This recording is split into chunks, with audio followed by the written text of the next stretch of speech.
announcement in late November that Health Canada is moving forward with a label change for Lambda-cy insecticide products, as many growers in Canada very concerned. Well, host of Real Ag Radio, Sean Haney, joins us now for an outlook on the situation. And Sean, as always, thanks for your time here this morning. So why is the industry asking Health Canada and the minister to reconsider this move? Hey, Janet, great to be with you here this morning. So the more I dig into this topic, this issue, the more I believe it is a really big mess, to maybe understate it. There is huge implications for the fact that Health Canada has made the decision to only have Lambda-cy applied products available for food crop use. And I talked to Gord Kurbis, he's with the Canada Grains Council. He says that we have real-world data to show zero to near zero detection of Lambda-cy in Canadian grain, but Health Canada's Pest Management Regulatory Agency is actually drawing on modeling data instead to support its decision to remove feed use from the approved application label.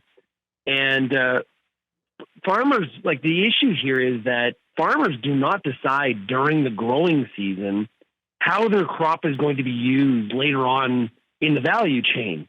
And so, as Kurbis says in our interview that's at RealAgriculture.com, this situation is unworkable. So what are the agronomic impacts that we're expecting here? Okay, so from a Lambda-cy perspective, common product names for that insecticide are Matador or Silencer.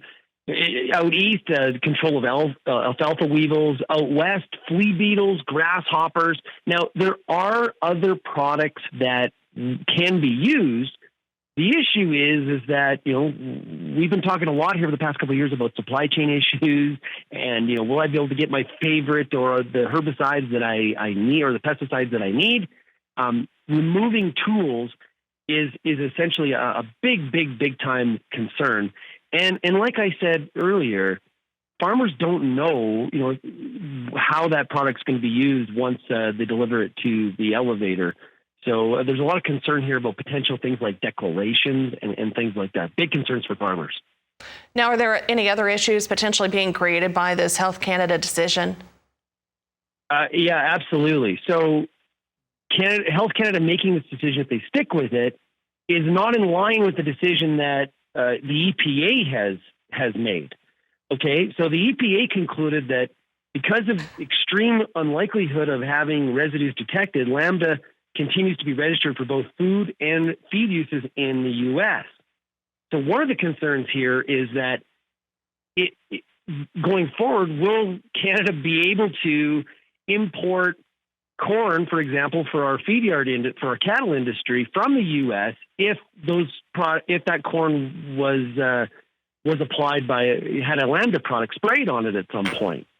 DDGs, importation of DDGs out of the U.S. into Canada, is that going to be in compliance? And if it's not, how are you ever going to be able to monitor and enforce that? So this is an issue where Health Canada made a decision. And now we're finding a whole bunch of unintended consequences because of that decision. So we'll definitely be watching Health Canada and the Minister of Health very, very closely, trying to see if they do correct the course here before we get to planting in 2023.